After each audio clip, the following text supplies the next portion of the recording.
আসসালামু আলাইকুম। গল্প দ্য সাইলেন্ট ম্যানর, লেখনীতে ডায়না ইমরোজ লাকি। পর্ব ৩৭। বিকেলের রোদটা আজ অদ্ভুত স্নান। তালুকদার বাড়ির পুরনো ছাদের কার্নিশে সোনালি আলোটা গিয়ে লুটিয়ে পড়েছে। হালকা বাতাসে শিউলি ফুলের গন্ধ বেশি আসছে। বাগান পথ পেরিয়ে ছাদে ঠিক সেখানে বসে আছে ফারদিনা, একলা, অন্যমনস্ক। সুফিয়ান কোথাও চলে গেছে। আজ ৭টি দিন। ৭ দিন আগে সুফিয়ান বলেছিল, আমি একটা কাজে যাচ্ছি, 2 দিন পরই ফিরব, তোমার জন্য বিয়ের বেনারসি নিয়ে ফিরব। তখন সে হেসে বলেছিল, তোমাকে ছাড়া এই কয়দিন কিভাবে থাকবো। সুফিয়ান মৃদু হেসে বলেছিল, বিয়ের কোণে, বিয়ের জন্য অপেক্ষা করতে থাকো। এরপর সে চলে গিয়েছে নদীপথে। সাথে ছিল তার প্রিয় অর্শ, রাঙা। তারপর থেকে কেটে গেছে দীর্ঘ 7 দিন। প্রতিদিন বিকাল নামলে ফারদিনা ঠিকই এই ছাদেই বসে, তাকিয়ে তাকিয়ে পশ্চিম আকাশের দিকে। দূরে নদীর দিকটাই যখন সূর্য ডুবে যায়, মনে হয় তখন এই বুঝি একটি দিন পার হলো। সুফিয়ানের ফেরার সময় বুঝি হয়ে গেছে, হয়তো ফিরেই এসেছে। কিন্তু না, সে ফিরছে না। সন্ধ্যা নামছে। ফারদিনা একরকম উদাসীন ভঙ্গিমাতেই বসে আছে। চুলে লেগে থাকা কুয়াশা, চোখে হালকা আর্দ্রতা, আর হৃদয়ে এক অজানা শূন্যতা। সব মিলিয়ে যেন এই বিকালটিও সুফিয়ানের অপেক্ষায় ক্লান্ত। নিচে উঠোনে দাসীরা পানের বাটা সাজাচ্ছে, হালকা হাসির শব্দ আসছে। অথচ ফারদিনার মনে কোনো সাড়া নেই। চন্দনের গন্ধ মিশে যাচ্ছে সন্ধ্যার আলোয়, কিন্তু তার বুকের ভেতরটা নিঃশব্দ। 7 দিনের এই প্রতিটি বিকাল যেন এক একটা দীর্ঘশ্বাসে পরিণত হয়েছে। সেভাবে সুফিয়ান হয়তো কোনো দূর শহরে আটকে গেছে, হয়তো কোনো চিঠি আসবে আজ কিংবা কাল, কিন্তু তার অপেক্ষা বৃথা। কোনো চিঠি আসেনি। সব কিছু আগের মতোই নিস্তব্ধ হয়ে যাচ্ছে, যখন সুফিয়ান তার জীবনে ছিল না, ঠিক সেই সময়ের মতো। তখন সে ছিল বড়ই একা। সূর্য অস্ত যায়, আলো ফিকে হয়ে আসছে। ফারদিনা উঠে দাঁড়ায়, শাড়ির আঁচলটা বাতাসে উড়ল। তার চোখে শুধু একটাই প্রশ্ন, সুফিয়ান, তুমি ফিরছ না কেন। আজ থেকে 7 দিন আগেও সে সেজে গুজে থাকতো, কপালে কালো টিপ, পায়ে আলতা, নূপুর, চোখে থাকতো কাজল। তার সৌন্দর্য বহিঃপ্রকাশের একমাত্র কারণ ছিল সুফিয়ান। আজ সুফিয়ান নেই বলে সে সাজেনি, কপালে টিপ পড়েনি, চোখে কাজল দেয়নি, পায়ে আলতা দেয়নি। সুখের ছায়া তার হৃদয় ছেড়ে বেরিয়ে আসছে যেন। তোমার জন্য বিয়ের বেনারসি আনতে যাচ্ছি, ফিরে এসে তোমাকে বিয়ে করব। সুফিয়ানের শেষ কথাটা ফারদিনার চারপাশে প্রতিদ্বন্দ্বিত হচ্ছে। চোখ তুলে কখনো সামনে চাইছে, কখনো রেলিং ধরে খোলা মাঠের দিকে দেখছে, কখনো ঝিলমিলকে দিয়ে কুচ পাঠাচ্ছে সুফিয়ান এসেছে কিনা। প্রতিবারই তাকে হতাশ হতে হয়। সুফিয়ান ফিরেনি বলে। গত কয়েকদিন ধরে ফারদিনার তীব্র জ্বর ছিল, আজ মোটামুটি কমেছে। মাথা ব্যথা ছিল প্রচণ্ড, ঝিলমিল মাথা টিপে দিয়েছিল, পুরোপুরি কমেনি। আদিপ জিজ্ঞাসা করেছিল, কি হয়েছে তোর, আজকাল এত চুপচাপ থাকিস কেন, কিছু কি হয়েছে, কিছু নিয়ে কি ভাবছিস। ফারদিনা মিথ্যে বলেছিল, আমি কোনো কিছু নিয়েই ভাবছি না, শুধু শরীরটাই খারাপ। আদিপ তখন বলেছিল, তুই কোনো কিছু নিয়ে মাত্রাতিরিক্ত ভাবছিস, যার ফলে তোর এই অবস্থা। আজকাল তোর সুন্দর রূপটাও পাল্টে যাচ্ছে। যত্ন নে। কার জন্য যত্ন নিবে, যার জন্য সে নিজেকে সর্বদা পরীর মতো করে সাজিয়ে রাখত, আজ সে দীর্ঘ সময় ধরে নেই।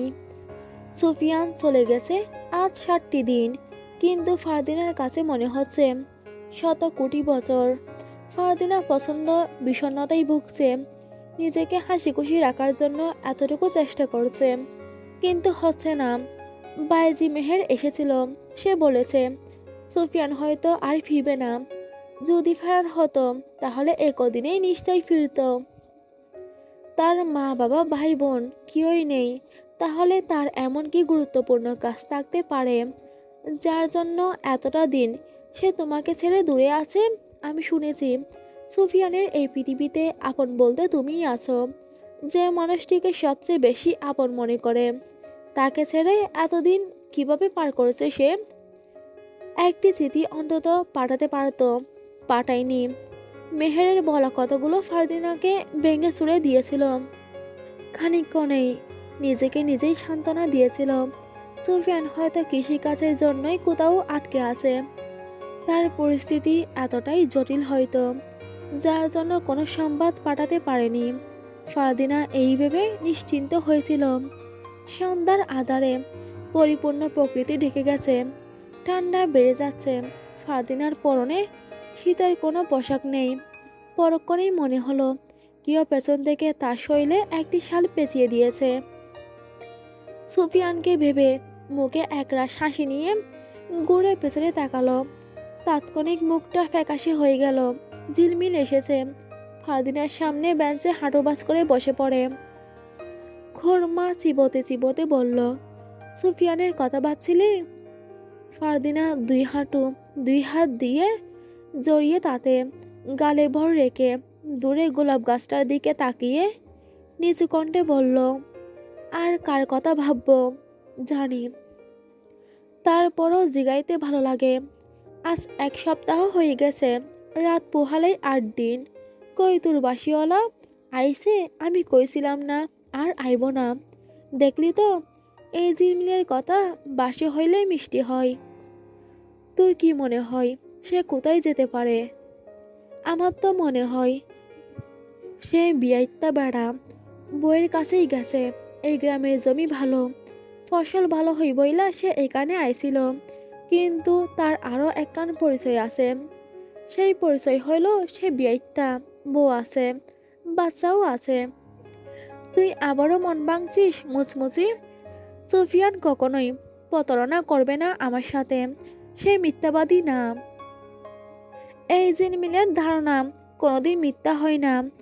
যদি তাই না হইতো তাহলে এতদিন ধরে সে কই? হয়তো কোনো কাজে আটকে আছে। কি মনে হয় অনেক বড় ব্যবসায়ী সে, বাণিজ্যে গেছে। যারা বাণিজ্যে যায় তারাও অন্তত একটা চিঠি পাঠায়, বার্তা পাঠায়। কেউ কাউরে সত্যিকারের ভালোবাসলে তার লাইগা 2 লাইনের চিঠি লেখা পাঠান যায়। এই সময়টুকু জোগাড় করন যায়। ফারদিনার হৃদয়ে আষ্টে পৃষ্ঠে ঝিলমিলের কথাগুলো যেন লাগলো। ঝিলমিল ভুল বলেনি। একটা চিঠি পাঠানোর মতো সময়ও কি সুফিয়ানের হয়নি, নাকি সে ইচ্ছে করেই পাঠায়নি? ফারদিনা আবারও চিন্তায় ডুবে গেল। উদ্বেগ ও মানসিক চাপে শরীরের নানান ক্ষতি হয়। ফারদিনা আর ছাদে থাকতে চাইল না। বেঞ্চ থেকে উঠে দাঁড়ালো, গোলাপ ফুল গাছটার দিকে তাকালো। ঘুরে একবার খোলা মাঠ, দূরে শিমুল গাছের দিকে তাকালো। সব কিছুই ফাঁকা, কোথাও সুফিয়ানের ছায়া অবধি নেই। চোখের কোণে জল জমতে চাইল, কিন্তু জল পরিপূর্ণ জমার আগেই ছাদ থেকে নিচে চলে যায়। বৈঠকখানায় রশিদ তালুকদার বসে আছেন যমুন্নেসার সাথে। কুদ্দুস পাশেই দাঁড়ানো, টেবিলে রাখা 2 কাপ চা এবং পান। রশিদ চায়ে এক চুমুক দিয়ে পান মুখে দেন। একটু পরপর পিকদানিতে থুতু করে পিক ফেললেন। ফারদিনা ক্লান্ত ভঙ্গিতে রশিদের পাশে বসে। যমুন্নেসা ফারদিনাকে দেখে ব্রু কুঞ্চিত করে ফেললেন। ফারদিনা কিছু বলার আগেই যমুন্নেসা বললেন, ভাই, শুনছি আমাদের গ্রামটা ধীরে ধীরে মানবশূন্য হয়ে যাচ্ছে। কিন্তু হঠাৎ করে একটা গ্রাম মানবশূন্য হয় কিভাবে? কেউ কি ইচ্ছে করেই গ্রামবাসীদের দূরে সরিয়ে দিচ্ছে, নাকি অদৃশ্য কোনো কারণ? রশিদ পায়ের উপর পা তুলে বলল, অদৃশ্য বলতে কোনো বাস্তবতা নেই। যে বা যারা এগুলো করছে তাদের নিশ্চয়ই কোনো না কোনো উদ্দেশ্য আছে, কিন্তু কারা এসব করছে? ফারদিনা রশিদের দিকে তীক্ষ্ণ দৃষ্টিতে তাকালো। আলিমনগড় গ্রামটা মানবশূন্য হয়ে যাচ্ছে। ফারদিনা কিঞ্চিত ভয় নিয়ে ভাবছে তার 3 ভাইয়ের কথা। গ্রামের মানুষদের যদি একে একে বাঘের খাদ্য বানানো হয়, তাহলে গ্রাম তো মানবশূন্যই হবে। গ্রাম মানবশূন্য হওয়ার পেছনে ফারদিনা তার ভাইদের দায়ী করলো এবং নিশ্চিত হলো। মনে মনে ঘৃণিত ইঙ্গিতে একবার ছি বলল। ফারদিনার রশিদকে বলতে ইচ্ছে করছে, আব্বা, আপনার ছেলেরাই গ্রামকে মানবশূন্য করছে। এরপর হয়তো পুরো গ্রামে তারাই রাজত্ব করবে। কিন্তু যে রাজ্যের প্রজারাই থাকে না, সেখানে রাজত্ব কিসের? ফারদিনা কোনো জবাব পেল না। রশিদ ফারদিনার দিকে তাকিয়ে বলল, তোমার কোনো কারণে মন খারাপ নাকি শরীর খারাপ? ফারদিনার বলতে ইচ্ছে করছে সুফিয়ান তাকে ছেড়ে চলে গেছে। হাউমাউ করে কাঁদতে ইচ্ছে করছে, রশিদকে জড়িয়ে ধরে, কিন্তু পারছে না। তখনই মনে হয়েছিল সুফিয়ান তাকে ছেড়ে যায়নি, ফিরে আসবে। এখন মনে হচ্ছে আর আসবে না। ভেতরটা কেঁপে উঠছে বারবার। রশিদ ফারদিনার মাথায় হাত বুলাতে বুলাতে বলল, কিছু চাই তোর? বল, যা চাইবি তাই এনে দেব, বল। ফারদিনার খুব করে বলতে ইচ্ছে করলো সুফিয়ানকে চাই, কিন্তু সেই অনুভূতি আপাতত অপ্রকাশিত রাখলো। ফারদিনা না বোধক মাথা আড়ালো। এরপর বৈঠক করা ছেড়ে ঝিলমিলকে নিয়ে ঘরের বাইরে বের হলো। চারপাশে মশাল জ্বালাই বেশ আলোকিত উঠোন। কিছুটা সামনে গিয়ে বাইরে বাগান। আদিব বাগানে বসে বসে সিগারেট টানছে। ফারদিনাকে দেখে সিগারেটটা পাশে রাখলো। আদিব একা একা বসে ভাবছিল নূরজাহানের কথা। ফারদিনা গিয়ে তার পাশে বসে নির্দ্বিধায় ঝিলমিল দূরে দাঁড়িয়ে রইল। আদিব ফারদিনাকে বলল, তোকে দেখে উদ্বিগ্ন লাগছে, কিছু কি হয়েছে? শরীর ভালো লাগছে না। শরীরের সাথে সাথে যদি মনও খারাপ থাকে, তবে সেই চেহারা দেখলেই বোঝা যায় তোর মন খারাপ। এখন বল, কিসের জন্য মন খারাপ? ফারদিনা সুফিয়ানের কথা বলতে চাইল, তবু ভেতরে তার আত্মাটা যেন কোনো কারণে বাধা দিল। ফারদিনা আদিবকে বিশ্বাস করে, আজ বিশ্বাসের জায়গাটা কোনোভাবে পূর্ণ করতে পারছে না। আমার কোনো কারণে মন খারাপ না। তুমি এখানে বসে কি করছো? বড় মেজ ছোট ভাই তারা কোথায়? হয়তো আছে কোনো কাজে। তাদের পোষা রক্তশোষীর জন্য খাবারের সন্ধান করছে বলে ফারদিনা ধরে নিল। আজকাল তার বাকি তিন ভাইয়ের উপর থেকে বিশ্বাস পুরোপুরি উঠে যাচ্ছে। যারা মানুষের উপর দয়া করে না, অন্যের কান্নায় বুক কাঁপে না, অন্যকে খুন করতে যার হৃদয় কাঁপে না, তারা কখনোই সত্যিকার অর্থে মানুষ হতে পারে না। আদিব দুই হাত ঘষে বলল, চল, তোকে আজ একটা গল্প শোনাই।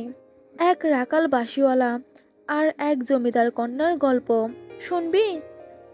ফারদিনা শোনার আগ্রহ পেল না, তবু হতাশ ভঙ্গিতে ভাবলেশীনভাবে বলল, শুনবো।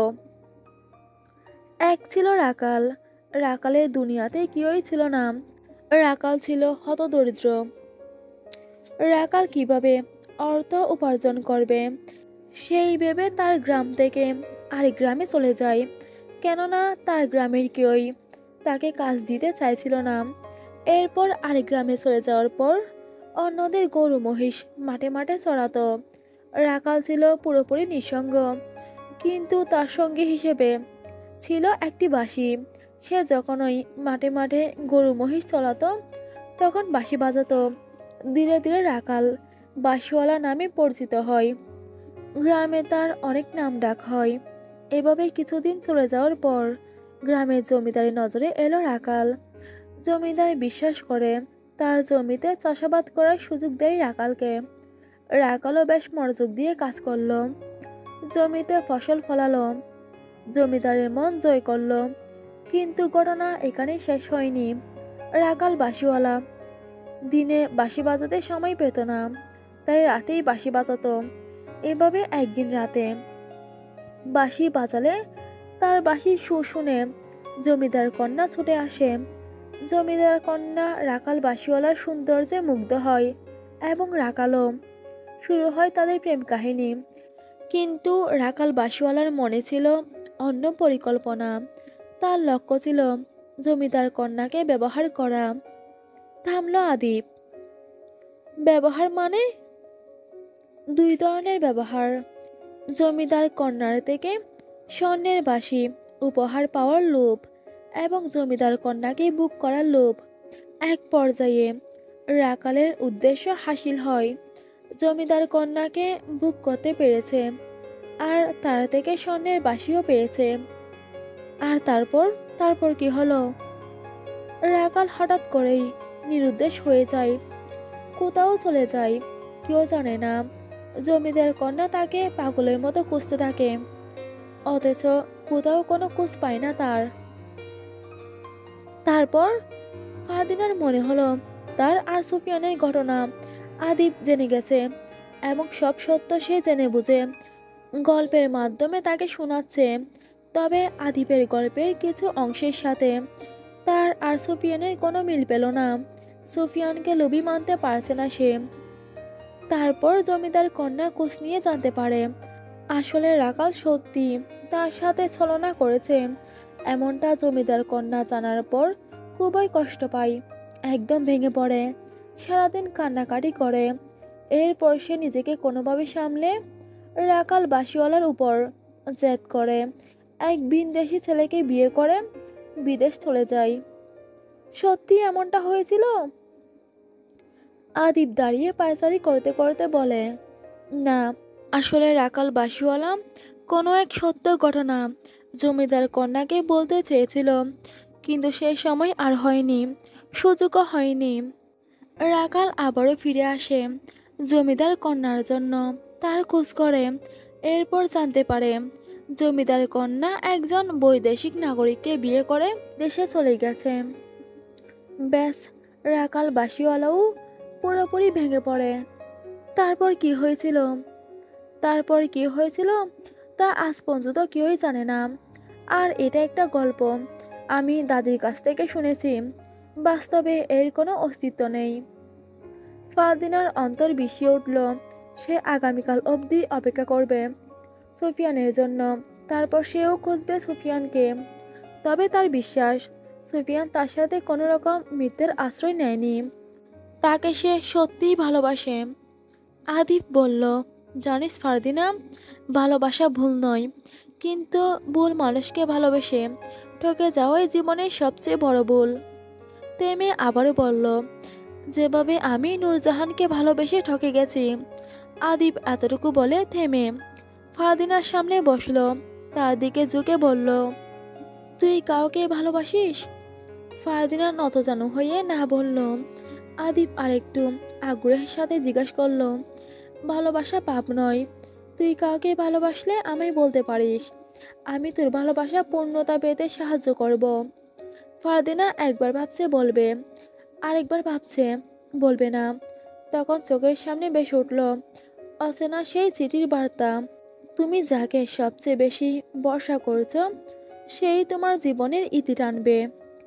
যে চিঠি পাঠিয়েছে সে গর্দভ, নিজের আপনেরা কখনো বেইমানি করতে পারে না।